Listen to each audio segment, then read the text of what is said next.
Rob.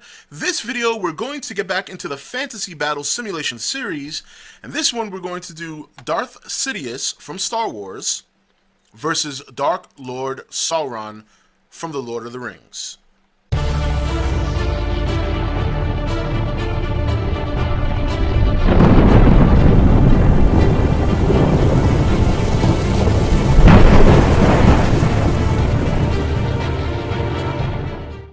Okay guys, welcome back. So, Dark Lord Sauron and Darth Sidious. Probably a match that is a lot closer than people would think. You know, when you think about these two characters, the first thing you think about is their abilities, which both, to me, are very magic-based. The only difference between the two is that one takes place in a very futuristic, high technological advancement kind of world, where the other one is more fantasy-based and more medieval fantasy world. However, both have abilities that are very similar, just from a different premise.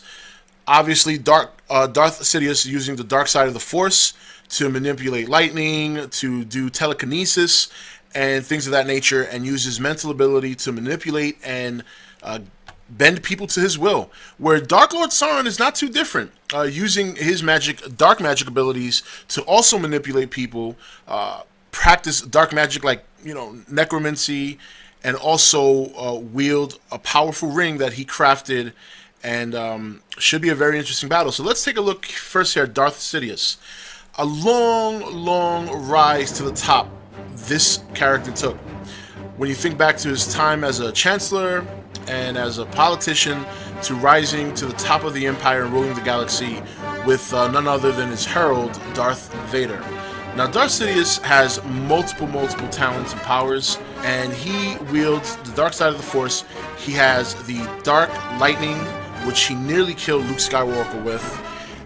Very rarely in the well, you could say the first trilogy, but the second half of the story, the movies that came out in the 70s, we barely saw him. He made his debut in Empire Strikes Back, played a more pivotal role in Return of the Jedi, but never actually wielded his lightsaber.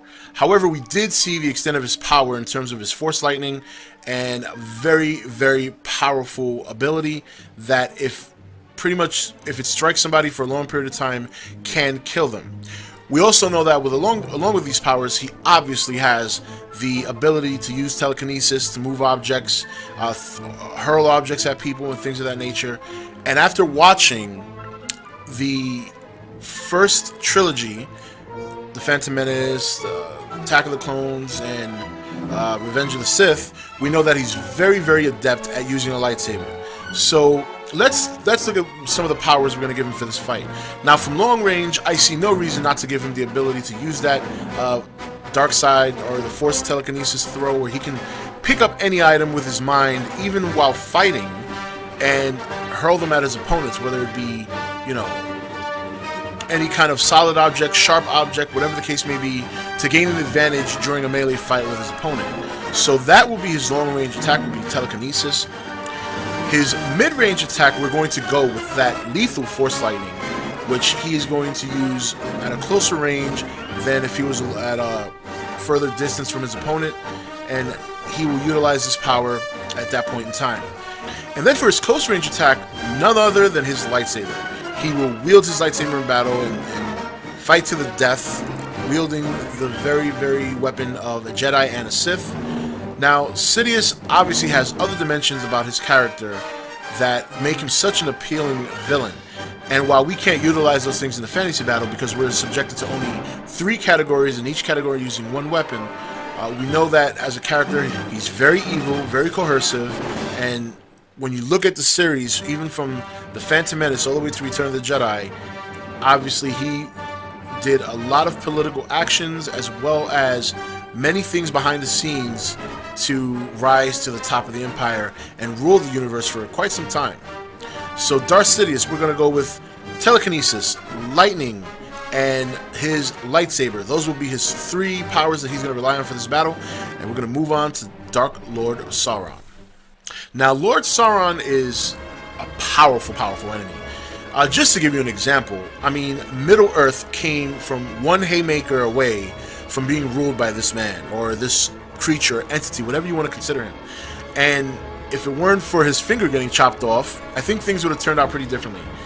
Now, Sauron, not only is he a very, very powerful, physically imposing villain, but he's got powers beyond most of what we've actually seen in the movie. When you look at his lore, one of the things they mentioned was, and I quote, "The extent and nature and specifics of Sauron's power are largely left to the imagination, but he was capable of altering the physical substance of the world around him by mere effort and will."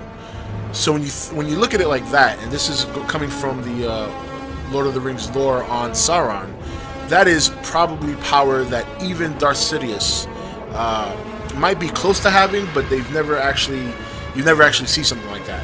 Furthermore, he crafted obviously the One Ring, and he also manipulated the elves and the humans into crafting rings of power for their own. At the time, they didn't know that those ring of powers were going to serve a purpose of evil, and when they found out, obviously it was too late. Now, Sauron rules an army of orcs. He's got a powerful mace. He's got the One Ring, and he's also got dark magic, as he was also, many of you know, disguised as a necromancer for the time being, as he was regaining his power and trying to plot on the men of Middle Earth. So, in terms of his attacks, we're going to utilize this physical substance of the world, altering it, and we're going to use that for his long-range attack. This would be a pretty good countermeasure to Darth Sidious' telekinesis, but also give Sauron a very similar effect and ability to do the same to Sidious. So that should be interesting to see how that long-range battle turns out. For mid-range, we're going to give him the ability to use his dark magic, to use his necromancer magic. And we're not going to talk about raising the dead and things like that. I mean, there are many, many different elements that are the premise of dark magic, whether it's hexing somebody, poisoning them, causing disease, causing pestilence. Now, this would be interesting because much like the long-range power for Sauron serves as a bit of a countermeasure, Darth Sidious, being a Dark Lord himself and embracing evil and dark magic, might have some sort of resistance to this kind of magic that Sauron's going to use. So that also makes it kind of even, because if Sauron can countermeasure defensively the telekinesis of Sidious, then it's only fair that Sidious has a countermeasure to Sauron's dark magic. So with that said, they both are going to get obviously some bonuses on both ends of the spectrum for those two attacks, but also I'm not going to make it so that they're completely immune. They are going to have some vulnerability to both attacks, going with the long range and the mid range, and I'll let the simulator decide just who happens to resist better than the other. And then finally, for short range attack, I mean, I think it's quite obvious. Darth Sidious' lightsaber versus the Mondo mace wielded by Dark Lord Sauron. And this mace he's going to wield while wearing the One Ring. Anybody's going to sit here and argue that the lightsaber can cut through metal, but this is not your average mace. This is a very, very powerful, magically enhanced mace that is not easily broken by anything, if it can even break at all. However, Darth Sidious in this case will be getting a speed bonus because he can move a lot faster, and he is more adept at using his lightsaber faster, where the giant mace wielded by Sauron, while a physically imposing character, does require quite a bit of oomph, is not nearly as fast as wielding a lightsaber, and for that, Darth Sidious will have a slight advantage in the melee in terms of the speed. So it should make for a very interesting match. Two of probably the most evil characters in cinema history facing off against each other. The simulator's got the numbers, the simulator has the weapons. We're going to throw it in, let the simulator do its magic. We're going to start the countdown, and let's check for the results.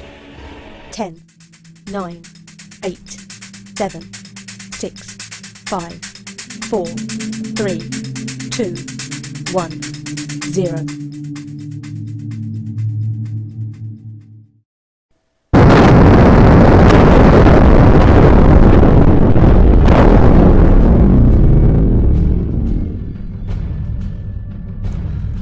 Alright guys, and there it is. There is your winner. Dark Lord Sauron takes it pretty convincingly, 15-10. So let's look at the results here on the different range of attacks.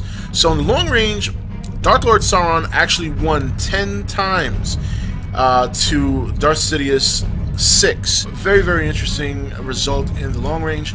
Now in the mid range, was a little bit closer. Lord Sauron defeated Darth Sidious 2-1, which means that his necromancer power outperformed the Force Lightning. However, Sidious did destroy Sauron once with the Force Lightning, so a little bit closer in the mid-range. And then finally in the short range, they were tied. 3-3.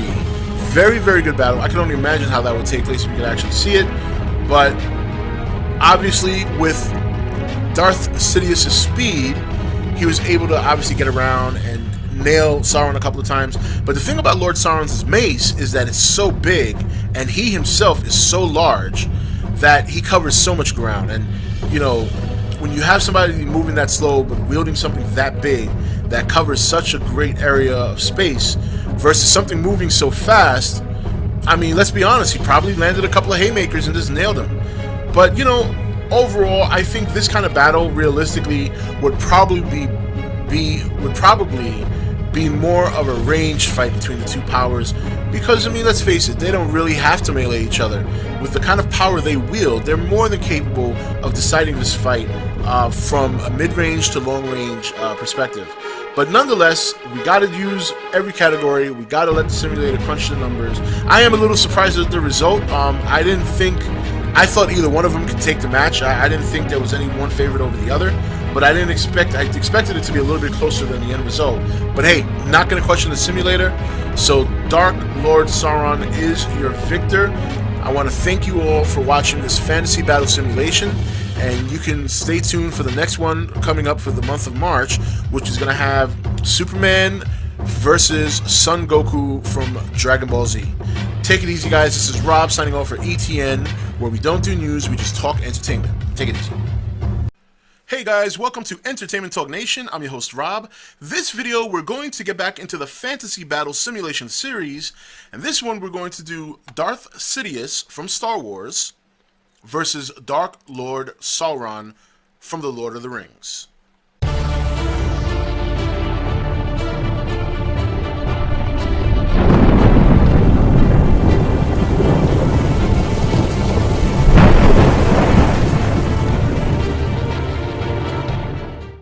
Okay guys, welcome back. So, Dark Lord Sauron and Darth Sidious. Probably a match that is a lot closer than people would think.